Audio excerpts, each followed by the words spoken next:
क्या अब अमेरिका नहीं बल्कि चीन बन रहा है सुपर पावर? क्या अमेरिका के मुकाबले चीन बन रहा है बड़ी ताकत? दोस्तों, अमेरिका की मौजूदा स्थिति और वेस्टर्न कंट्रीज के साथ साथ यूरोपीय देशों से जो संकेत मिल रहे हैं वो इसी तरफ इशारा कर रहे हैं। आप देख रहे हैं न्यूज 18 का सोशल मीडिया प्लेटफॉर्म। मैं हूं आपका मेजबान विशाल आजम। स्पेन के वजीर आजम, जी हां, स्पेन के प्रधानमंत्री पेड्रो सैंचेज ने बदलते हुए वैश्विक निजाम और अमेरिका की गैर मोतबर यानी कम भरोसेमंद सूरत हाल के बीच चीन की मजबूत भूमिका पर जोर दिया है।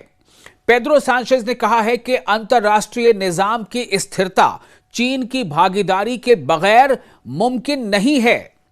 अपने 4 सालों में चौथे दौरे पर चीन जाकर सैंचेज ने कहा कि दुनिया अब एक बहुध्रुवीय यानी मल्टीपोलर निजाम की तरफ बढ़ रही है। अब दुनिया का कोई एक सुपर पावर नहीं है, बल्कि यह मल्टीपोलर निजाम है। और यूरोप में अमेरिका की भरोसेमंदी को लेकर भी चिंता बढ़ रही है। उन्होंने चीन के साथ यानी पेड्रो सैंचेज, स्पेन के वजीर आजम, स्पेन के प्राइम मिनिस्टर पेड्रो सैंचेज ने चीन के साथ आर्थिक रिश्तों को मजबूत करने में दिलचस्पी दिखाई है, खास तौर पर जब अमेरिकी राष्ट्रपति डोनाल्ड ट्रंप ने स्पेन के साथ तिजारत यानी व्यापार, ट्रेड टूटने की संभावना जताई थी।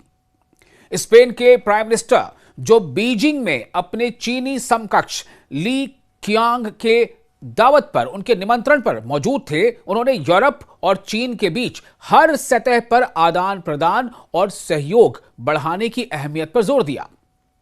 उन्होंने यह भी कहा कि स्पेन ब्रुसेल्स और बीजिंग के बीच रिश्तों को आगे बढ़ाने में अपनी अहम भूमिका जारी रखेगा।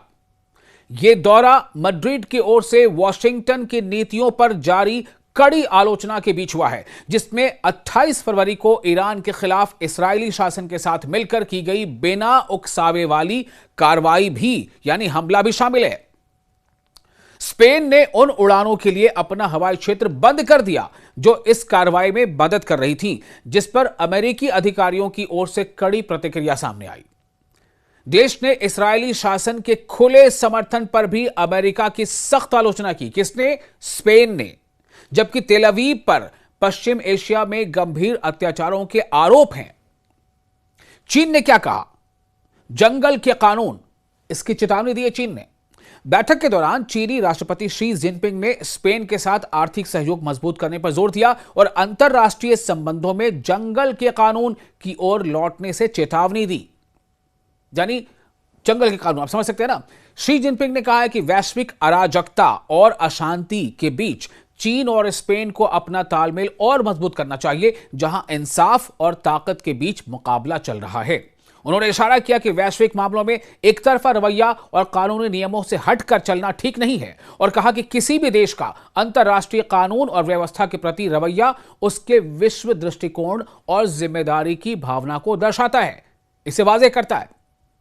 बैठक के बाद बोलते हुए पेड्रो सैंचेज ने पश्चिम एशिया यानी वेस्ट एशिया में मौजूदा जो संकट है उसके हल में चीन के किरदार का इस्तकबाल किया है, वेलकम किया है और कहा है कि बीजिंग कूटनीतिक हल को आगे बढ़ाने और शांति व स्थिरता में योगदान दे सकता है।